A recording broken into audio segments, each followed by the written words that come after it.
From one hazardous assignment to another, we go now to Afghanistan, where journalist independence is said to be increasingly at risk. In this on-assignment segment we first aired in November, VOA correspondent Sharon Behn talked with me about the challenges Afghan journalists say they face and their concerns for their future once international forces leave in 2014.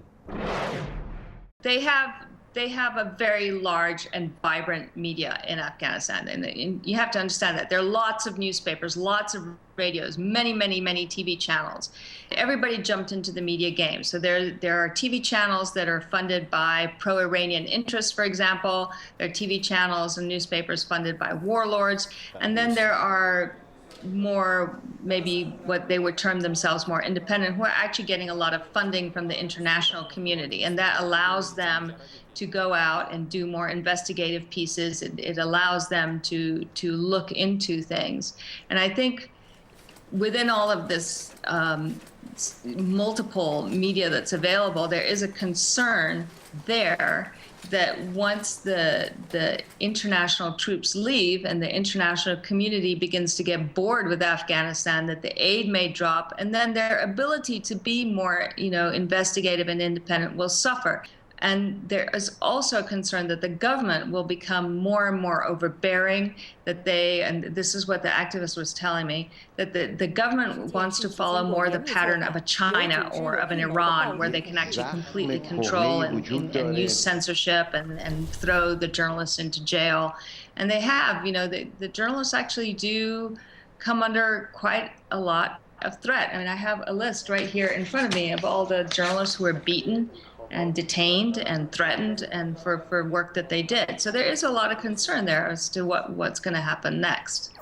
Earlier this year, gunmen burst into these offices of the daily Hashti Soub after the newspaper published an expose of land grabs. Editor Parviz Kawa, whose paper is partially funded with U.S. aid, says things are at a critical point. We are definitely in a fight.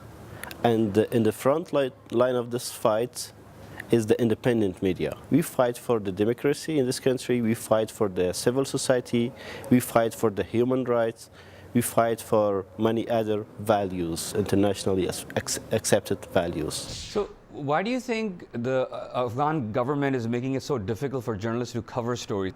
Well, I think that there's a lot involved there. There's lots of different kinds of media, and less dependent, more independent than others. And I think there's a concern among the Afghan government that perhaps some of this media is not being completely objective, completely balanced, and that they could be inciting problems. So what they've come out and said was, well, we have to have more oversight, we have to have more control, and we need to be able to see what the media is doing. The media's reaction has been, that's just the government trying to clamp down its censorship. It gives too much oversight to the government, that there were not enough media representatives on that sort of the oversight body, that it was being peopled by very specific government appointees, and they felt that it was a threat to them. And they already function under a certain amount of physical threat. Saliha Soadat reports for Tolo News, owned by Afghan media tycoon Saad Mohseni. Even under existing laws, she has come under pressure from powerful political leaders. The brother of a former lawmaker raped and killed a girl. I talked to the girl's brother and lawyer, but the accused refused to be interviewed. After that, I got a letter from the existing commission saying I would be questioned.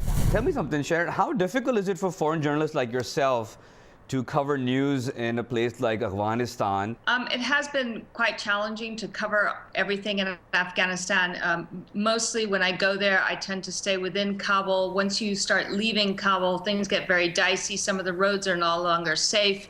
You can't really just drive out of Kabul. That's not really that safe. And even within Kabul, there's some areas which are less safe than others. So it's become more and more difficult for journalists to be able to cover things, especially international journalists, that may be happening out in the provinces. And I think for local journalists too, there are a lot of concerns. The female journalists, for example, no longer want to be seen on camera. A lot of them will not be on camera anymore. And there are quite a few, or at least one female journalist that I spoke to who said, she was thinking about leaving her career altogether So there's a lot of sort of social and cultural and safety pressures, security pressures on the journalist community right now.